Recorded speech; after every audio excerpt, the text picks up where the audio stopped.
आज यो भिडियोमा म तपाईलाई शेयर सम्बन्धी एउटा कम्प्लिट प्याकेजको यो भिडियो बनाएको छु। शेयर सम्बन्धी भिडियोहरु मैले धेरै पहिला पनि बनाइसकेको छु विभिन्न टपिक्सहरुमा। तपाईले माथिको आई बटन थिचेर पनि हेर्न सक्नुहुन्छ र यो भिडियोमा आज तपाईलाई बिगिनरहरुको लागि स्पेशल गरेर यो भिडियो शेयर मार्केट के हो, कसरी काम गर्छ, कसरी यसमा लगानी गर्न सकिन्छ, यसमा चाहिँ अब यो आईपीओ हरु कसरी भर्न सकिन्छ, सम्पूर्ण कुराहरुको टोटल प्याकेज मैले यो भिडियोमा मैले बनाएको छु। यो भिडियो थोरै लामो हुन सक्छ, कृपया भिडियो सुरुदेखि अन्तिमसम्म तपाईले स्किप नगरिकन हेर्नुभयो भने यो भिडियोमा तपाईले अहिले बजारहरुमा अब सामान्य ट्रेनिङका लागि 15-20 हजारको ट्रेनिङ लिएर शेयर सम्बन्धी 2-3 दिने तालिमहरु जुन दिइरहेका छन् पैसा कमाउने उद्देश्यले, त्यसको कुनै पनि जरुरत पर्दैन। तपाईले यो भिडियो सुरुदेखि अन्तिमसम्म हेर्नु भने टोटल आज शेयर मार्केटको बारेमा यो भिडियोमा टोटल प्याकेज चाहिँ तपाईले जानकारी प्राप्त गर्न सक्नुहुन्छ।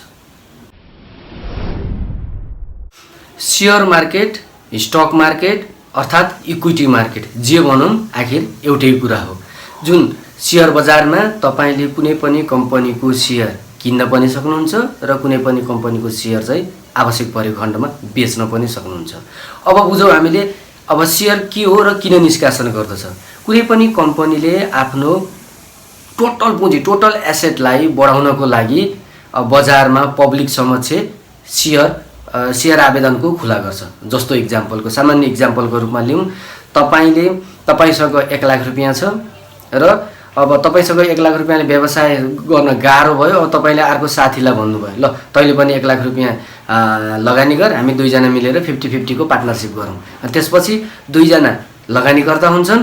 त्यसपछि त्यो लगानीबाट जति मुनाफा आउँछ त्यो मुनाफाको 50% तपाईको हिस्सा हुन्छ, 50% तपाईको साथीको हिस्सा हुन्छ। हो यस्तै हो शेयर मार्केटमा। शेयर मार्केटमा अब सम्पूर्ण आम जनता, आम पब्लिक चाहिँ के हुन्छन्, शेयर होल्डर हुन्छन्। त्यसको चाहिँ नि शेयरको हिस्सेदार हुन्छन्। तपाईले त्यो कम्पनीको शेयर खरिद गर्नु भनेको त्यो कम्पनीको तपाई पनि ओनरशिप हुनु हो, केही पर्सेन्ट तपाई पनि त्यसको मालिक हुनु हो।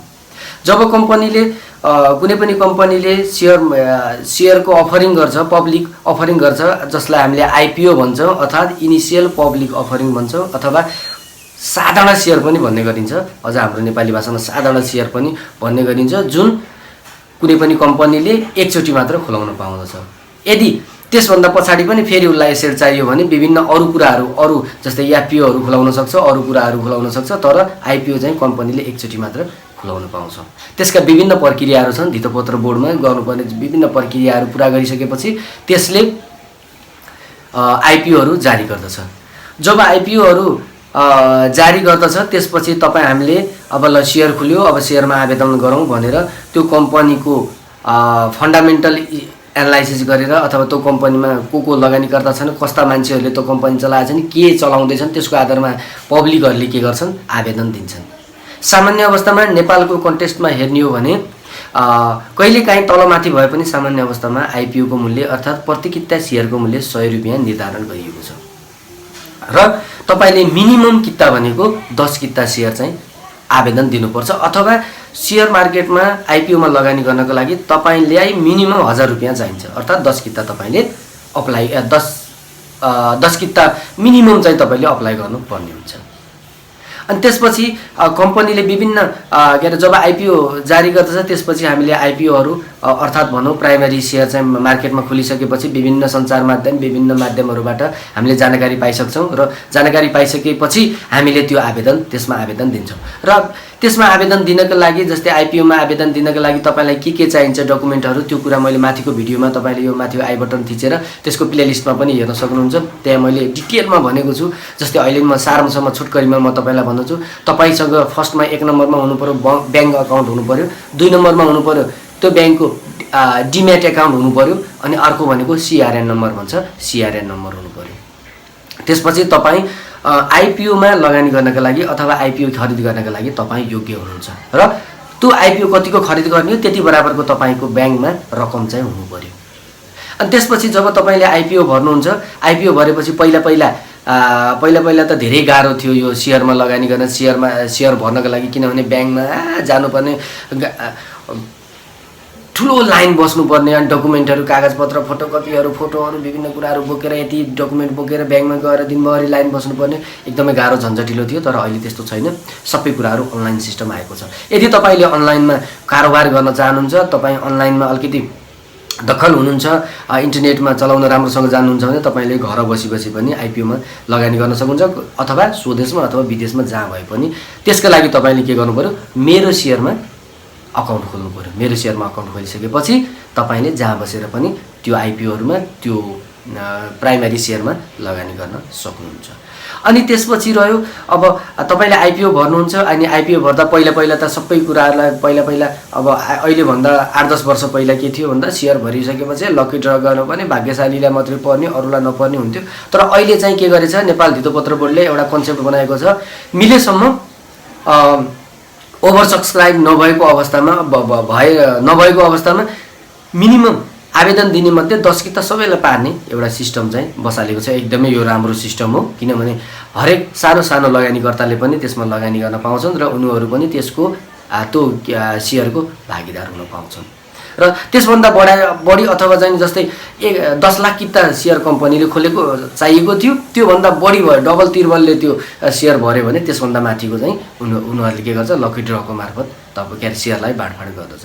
र त्यो बाँडफाँड गरिसकेपछि त्यो सेयर बाँडफाँड भइसक्छ। अनि त्यसको रिजल्ट आउँछ। त्यसको रिजल्ट आएपछि कसलाई कति किता पर्यो, कसलाई के भयो भन्ने कुरा थाहा भइसकेपछि तपाईँलाई त्यो किता सेयर चाहिँ तपाईँलाई के हुन्छ, तपाईँको डिम्याट अकाउन्ट हुन्छ, तपाईँको डिम्याटमा आउँछ। त्यो तपाईँको डिम्याट आउँछ र त्यो चाहिँ त्यो कम्पनीले त्यो सेयरलाई चाहिँ के गर्छ, नेपाल स्टक एक्सचेन्ज भन्ने जुन स्टकलाई एक्सचेन्ज गर्ने अथवा सेयरलाई एक्सचेन्ज गर्ने एउटा मात्र नेपालमा संस्था छ, जसलाई नेपाल स्टक एक्सचेन्ज अथवा नेप्से भनेर सुनिन्छ, नेप्से भनेर चिनिन्छ, त्यसमा लिस्टेड हुन्छ त्यो सेयरहरू।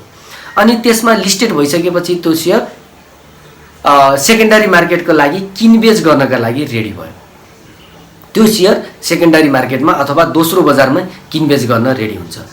र त्यो दोस्रो बजारमा गइसकेपछि कम्पनीको त्यो सेयर बढ्ने घट्नेमा खासै त्यति धेरै असर पर्दैन, कम्पनीको खासै धेरै हात हुँदैन। त्यसपछि पब्लिकले त्यो कम्पनीलाई अथवा त्यो कम्पनीको सेयरलाई हेर्ने दृष्टिकोण अथवा त्यसलाई कतिको माग गर्छन्, कतिले त्यो कम्पनीको सेयर किन्न चाहन्छन् अथवा बेच्न चाहन्छन्, त्यसको आधारमा त्यसको प्राइसहरू अप एन्ड डाउन हुन्छ, बढ्ने घट्ने भइराख्दछ, बढ्ने घट्ने हुन्छ। र तपाईँले अब आफूले त्यो सेयर बेच्न पनि सक्नुहुन्छ सेकेन्डरी मार्केटमा आएर, अथवा त्यही कम्पनीको अथवा अरू कम्पनीको सेयर चाहिँ तपाईँले फेरि अझै किन्छु भनेर सेकेन्डरी मार्केटमा किन्न पनि सक्नुहुन्छ। त्यसका लागि के हुनु पर्यो, नेप्सेमा त्यो सेयर चाहिँ लिस्टिङ भइसकेको अवस्थामा मात्रै तपाईँले सेयरलाई चाहिँ बेचबिखन गर्न सक्नुहुन्छ। अर्थात् तपाईँलाई कहिलेकाहीँ अचानक पैसाहरू चाहियो भने सेयरलाई अहिले धितो राखेर पनि सेयरबाट पनि तपाईँले लोन चाहिँ लिन सक्नुहुन्छ। तपाईँले जति राखेको छ, जति लोन राख्नु, जति किता सेयर छ, त्यसको चाहिँ आधारमा तपाईँलाई कुनै पनि ब्याङ्कले, कुनै पनि इन्स्टिट्युसनले तपाईँलाई लोन पनि दिन्छ। र रह्यो अब सेकेन्डरी मार्केटमा कसरी कारोबार गर्ने। तपाईँलाई सेकेन्डरी मार्केटमा कारोबार गर्न अर्थात् सेयर बजारको दोस्रो बजार पनि भनेर जसलाई हामीले चिनिन्छ, त्यसमा कारोबार गर्नका लागि तपाईँलाई अरू सबै कुरा प्राइमेरी मार्केटमा जुन गर्नुभयो त्यो कुराहरू सिमिलरै भइहाल्यो। Bank account, demat account, CRN number त्यो भइ नै हाल्यो। अनि सम्भव भएसम्म मेरो सेयरमा पनि भइहाल्यो। अनि त्यसपछि सेकेन्डरी मार्केटमा आउनलाई तपाईँलाई के को आवश्यक पर्छ, ब्रोकर एकाउन्टको आवश्यक पर्छ। ब्रोकर भनेको के हो भन्दाखेरि सेयर सम्बन्धी कारोबार गर्ने, बायर र सेलरलाई दुईटालाई मिलाइदिने काम, सेयर बेच्न खोज्ने मान्छे र किन्न खोज्ने मान्छेलाई मिलाउने जुन मिडिएटर छ त्यसलाई हामी ब्रोकर भनेर चिनिन्छ। ब्रोकर अफिसहरू नेपालका विभिन्न ठाउँहरूमा धेरै ब्रोकर अफिसहरू छन् जसले सेयरको कारोबार गरिदिन्छन्, किन्न र बेच्नलाई चाहिँ सहयोग गराइदिन्छ। त्यहाँ गएर तपाईँले एउटा ब्रोकर अकाउन्ट खोल्नुपर्छ। त्यो खोलेपछि मात्र तपाईँले सेयरलाई किन्न र सेयरलाई चाहेको अवस्थामा बेच्न सक्नुहुन्छ। र अब कुन अवस्थामा सेयर किन्ने, कुन अवस्थामा बेच्ने, यो कुराहरू लाग्न सक्छ। अथवा सेयरको तपाईँले चाहेको, तपाईँले अब किनेको कम्पनीको सेयरको मूल्य कति भएको छ, के भन्छ, कहाँ गएर हेर्ने, कसरी हेर्ने भन्ने पनि तपाईँलाई लाग्न सक्छ।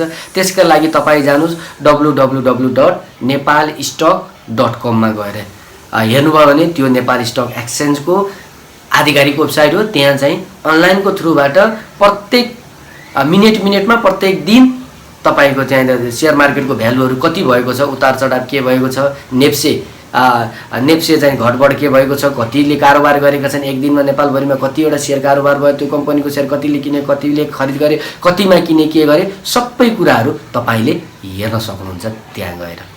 र तपाईँले आफ्नो किनेको सेयर चाहिँ बढेको अवस्थामा म बेच्छु भने बेच्न पनि सक्नुहुन्छ। यसरी तपाईँको सेयर मार्केटमा एक हिसाबले सेयर मार्केटलाई हुन त मान्छेले भन्छन् सेयर मार्केटलाई एक हिसाबले भन्यो भने यसलाई ग्ल्यामरिङको रूपमा पनि मानिन्छ अथवा जुवाको रूपमा पनि चिनिन्छ। हो, साँच्चै हो, किनभने यो एक हिसाबले जुवा पनि हो, किनभने यो सेयर मार्केट कतिखेर बढ्छ कतिखेर घट्छ कसैलाई पनि थाहा हुँदैन।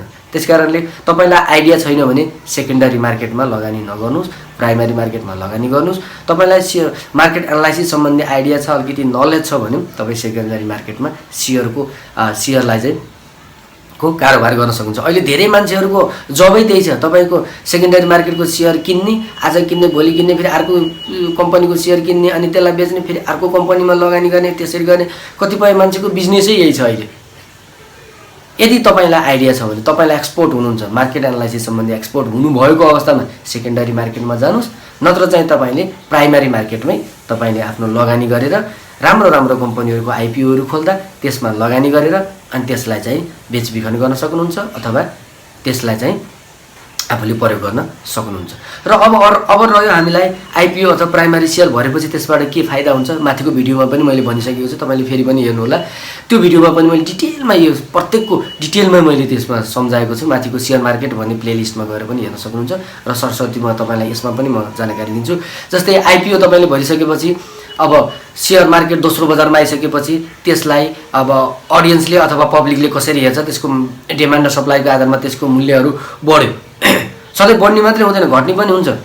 जस्तै अहिले नेपालको कन्टेक्स्टमा हेर्ने हो भने हाइड्रो पावरहरूको सेयर चाहिँ घटेको छ। जस्तै 100मा तपाईँले आइपिओ किन्नुभएको थियो भने अहिले 50-55 पनि पुगेको छ कुनै कुनै हाइड्रो पावरहरूको सेयर। त्यसकारणले सधैँ सेयर मार्केट बढेको बढै हुन्छ भन्ने छैन। त्यस्तो भयो त रातारात मान्छेहरू करोडपति बन्थ्यो होला, त्यो हुन्थ्यो होला, त्यस्तो कहिले पनि हुँदैन। त्यो कुरा, त्यो सपना लिएर सेयर मार्केटमा नहुनुहोस्। सेयर मार्केट घट्न पनि सक्छ, सेयर मार्केट बढ्न पनि सक्छ। यहाँ चाहिँ रिस्क चाहिँ अवश्य पनि छ। र आइपिओले कसरी फाइदा हुन्छ अथवा प्राइमरी सेयर भन्दाखेरि एउटा चाहिँ सेयर मार्केट तपाईँले 100 रुपियाँमा भरेको आइपिओ अब दोस्रो बजारमा आइसकेपछि त्यो कम्पनी राम्रो रहेछ, मान्छेले धेरै मागहरू गर्यो भने त्यसको रेट चाहिँ बढ्छ। अनि रेट बढेपछि त्यसको माग बढेपछि त्यसको प्राइस पनि बढ्छ। जस्तै 100मा किनेको आइपिओ भोलि आएर 300, 500, 1000 रुपियाँ भइदियो भने तपाईँलाई त्यहाँबाट पनि फाइदा भयो। अनि अर्को कुरा भनेको कम्पनीले 1 वर्ष भइसकेपछि तपाईँ सेयर धनीलाई कम्पनीले जति नाफा कमाउँछ त्यो नाफाको केही हिस्सा सेयर होल्डरहरूलाई पनि वितरण गर्छ र प्रत्येक वर्ष सेयर होल्डरले त्यहाँबाट पनि आफूलाई मुनाफा पाउन सकिन्छ। कसैले क्यासको रूपमा दिन्छन्, कसैले बोनस सेयरको रूपमा त्यहाँ प्लस गरिदिन्छन्।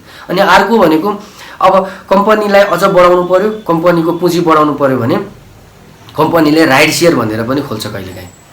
राइट सेयर भन्छ जो चाहिँ पहिलाका सेयर धनीहरूले अथवा सेयरमा अलरेडी त्यहाँ लगानी गरेका सेयर होल्डरले मात्र त्यसमा लगानी गर्न पाउँछन् र त्यसमा पनि त्यसको पनि आइपिओको बराबरमा मूल्यमा तपाईँले सेयर खरिद गर्न पाउनुहुन्छ। जस्तै त्यसको बजारमा चाहिँ 600 रुपियाँमा सेयर चलिरहेछ, तपाईँ राइट सेयर खोल्यो भने 100 रुपियाँमै त्यो सेयर चाहिँ खरिद गर्न पाउनुहुन्छ, अझ थप सेयर तपाईँले, त्यहाँबाट पनि तपाईँलाई फाइदा हुन्छ।